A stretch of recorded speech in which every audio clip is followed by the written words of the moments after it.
ఇప్పుడు కళ్ళు తెరిచావా తల్లి? ఇంతవరకు కేవలం వచ్చిన డబ్బుల్ని లెక్క పెట్టుకోవడంతో సరిపోయిందా? ఇప్పుడు జ్యోతిరావు పూలే గుర్తుకొచ్చాడా? ఇప్పుడు తెలంగాణ తల్లి గుర్తుకొచ్చిందా? తెలంగాణ తల్లి అంటే పూర్తిగా నగలు, వైడూర్యాలు, మరకత మాణిక్యాలు, వడ్డానాలు, కిరీటాలతో లేదమ్మా తెలంగాణ తల్లి. అది లేదనే కదా మీరు పోరాటం సాగించారు. అంటే మీకేమిటి తెలంగాణ వాళ్ళు అమాయకులు, తెలంగాణ వాళ్ళు వలసపోతున్నారు, తెలంగాణ వాళ్ళకేం బ్రతుకు తెరువు లేదు, జీవన ప్రమాణాలు బాగా తగ్గిపోయాయి, ఇవే కదండి. మా నీళ్ళు లేవు, కరెంట్ లేవు, నిధులు లేవు, నియామకాలు లేవని చెప్పావు. వీళ్ళు వచ్చిన తర్వాత ఏమో నీళ్లు మాత్రం ఏదో విధంగా అందించగలిగారు.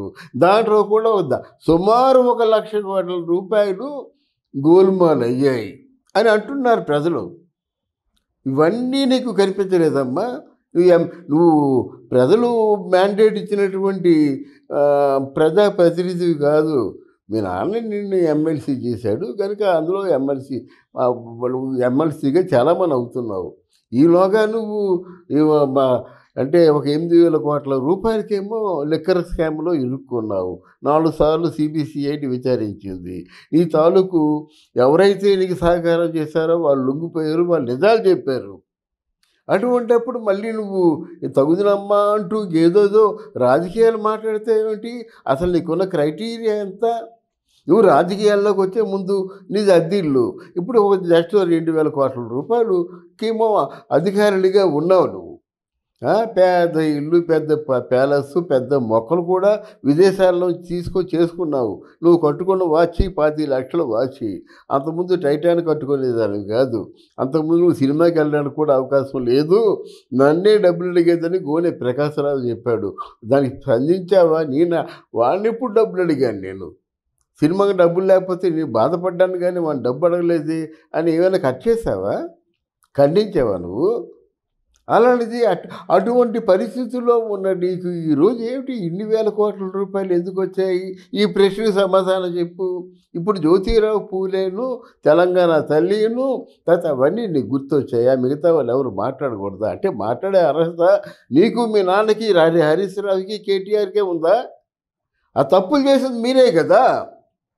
కేసీఆర్ తప్పులు చేశాడు, హరీష్ రావు తప్పులు చేశాడు, కేటీఆర్ తప్పులు చేశాడు. ఘోరాతి ఘోరంగా తప్పులు చేసిందని నువ్వు. అందువల్ల ఇన్ని తప్పులు చేసిన తర్వాత వీలైతే తప్పులు దిద్దుకోండి. మళ్ళీ మీరు పదవిలోకి వస్తారు, మళ్ళీ మీరు అంటే రెట్టింపు ఉత్సాహంతో పనిచేసి వచ్చే ఎలక్షన్స్లో మేము తప్పకుండా గెలుస్తామనే నమ్మకం ఉంటే ఎప్పటి నుంచైనా మంచి పనులు చేయండి. జనాలు ఆమోదయోగ్యమైన పనులు చేయండి. అంతేగాని ఇలాంటి ప్రగల్భాలు ఎందుకు పలుకుతారు? సిగ్గుతో తల వంచుకోవాల్సిన పరిస్థితి. అక్కడ వాళ్ళు అపోజిషన్ పార్టీ వాళ్ళు ఇచ్చినటువంటి వాగ్దానాలు ఆచరించుకుంటూ పోతున్నారు. వాళ్ళు ఇచ్చిన వాగ్దానాలను ఆచరిస్తున్నారు. పైగా వాళ్ళు ఓపెన్ ఛాలెంజ్ చేస్తున్నారు. మేము ఒక కార్యాచరణ రూపొందిద్దాం అనుకున్నట్టయితే మీరు రండి, ప్రత్యర్థులుగా మీ తాలూకు అమూల్యమైన సలహా సూచనలు ఇవ్వండి. మీ నాన్నగారు 80,000 పుస్తకాలు చదివారు కనుక 80,000 పుస్తకాల తాలూకు అనుభవాన్ని రంగరించుకొని తెలంగాణ నిజంగా బంగారు తెలంగాణ చేద్దాం రండి అని చేస్తున్నారే. అటువంటి పరిస్థితుల్లో నువ్వు ఏదో ఎక్కడో నీ ముందు మైకు పట్టుకొని కెమెరా పెట్టుకొని నీ నోటుకు వచ్చినట్టు మాట్లాడితే ఖండించే వాళ్ళు చాలామంది ఉన్నారు. అసలు తెలంగాణ నాశనం అయిపోవడానికి కారణమే నువ్వు, కేసీఆర్ నాశనం అయిపోవడానికి కారణమే నువ్వు. నీ తాలూకు కేవలం నీ మీద ఉన్నటువంటి ఆ మరకని తొరచడం కోసమే టీఆర్ఎస్ పార్టీ కాస్త బీఆర్ఎస్ పార్టీగా మారింది. కేంద్రంతో సత్సంబంధాలు పెట్టుకొని ఏదో విధంగా మేనేజ్ చేద్దామన్నది మీ నాన్న ఆలోచన బయటపడింది. తెలంగాణ ప్రజలందరూ కూడా నిన్ను వ్యతిరేకించారు, ఆయన్ని కూడా వ్యతిరేకించడం మొదలుపెట్టారు.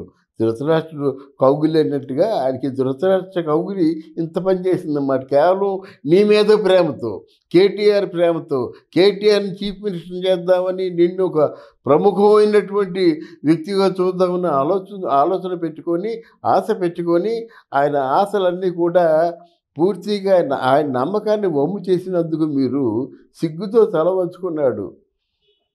బాత్రూంలో జారి పడిపోయారు మీరు అన్నట్టుగా. తుంటి ఇరిగిపోయింది. ఇంకా కుంటుకుంటూ మరికి ప్రజల మధ్యకి వెళ్తున్నాడు. ఈ కుంటుకుంటూ ప్రజల మధ్యకి పరిగెత్తుకుంటూ వెళ్తే హక్కును చేర్చుకుంటారు గానీ, కుంటుకుంటూ వెళ్ళేవాడిని ఎవరు హక్కును చేర్చుకుంటారు? మీ తాలూకు వాక్చాతుర్యంతో ఏ మాటలు మాట్లాడినప్పుడు కూడా నిజాలు మనకు ముఖ్యం. నిజాలు మన నిజాలు సామాన్యుడికి తెలిగిపోయినప్పుడు కూడా సిబిసిఐడి తెలుస్తాయి. లా అండ్ ఆర్డర్స్ ఎవరు మెయింటైన్ చేస్తుంటారో వాళ్ళు తెలుస్తారు. మీ ఇంట్లో ఉన్న వాళ్ళే, మీ ఫాలోవర్స్ నిజాలు చెబుతారు. చెప్పాలనుకుంటున్నారు మీరు? పిల్లి కళ్ళు మూసుకొని పాలు తాగుతుంటే లోకమంతా చీకటిగా ఉంటుందనుకోవడం ఎంతవరకు సమంజసమో, మీరు చేసిన తప్పుల్ని సరిదిద్దుకోవడం కూడా అంతే సమంజసం. గనుక ఇక ముందు నువ్వు సైలెంట్‌గా ఉండు. మాట్లాడొద్దు. మాటలు మాట్లాడితే అసలు నీకు మాట్లాడే అర్హత ఎక్కడుంది నైతికంగా? ఇంతకాలం ఏమైపోయింది? అది ఆహ్, బట్టి ముఖ్యమైనటువంటి అంశాలు ఎన్నో కూడా మీరు ఫెయిల్ అయిపోయినారు. అంటే ఎవరినైనా మాట్లాడనిచ్చారా? ఎవరికైనా ఏ అధికారమైనా ఇచ్చారా? ప్రభుత్వంలో ఉన్నటువంటి ఆహ్, హ్మ్, ఇరిగేషన్ ప్రాజెక్టులు గానీ, ఫైనాన్స్ గానీ, హోమ్ గానీ, అక్కడ మొత్తం హోమ్ పేరుగే ఉంది గానీ, మొత్తం ఈ లావాదేవీలంతా చేసింది తమరే కదమ్మా! అందువలన మీరు చేసిన పాపానికి ప్రాయశ్చిత్తం మీరు ఏదైనా మంచిగా 4 పనులు చేయడమే గానీ, మీకు అవసరమైతే జాగృతి, లేతే బోనాలు, లేతే సమ్మక్క సారలమ్మ. ఈ సంవత్సరం ఏమైపోయిందమ్మా సమ్మక్క సారలమ్మ? వెళ్ళటం లేదా? మరి ఇలాంటి పనులన్నీ మీరు తలకెత్తుకున్నప్పుడు అవి వెంటనే దించేస్తారా? తలకెత్తుకుంటే జీవితాంతం దాన్ని భరించే శక్తి ఉంటే మీరు తలకెత్తుకోండి. లేకపోయినట్టయితే గమ్మున ఊరుకోండి. బాగుండదు. జనంలో అసహ్యంగా ఉంటుంది. ఒక్కసారి కళ్ళు తెరవండి.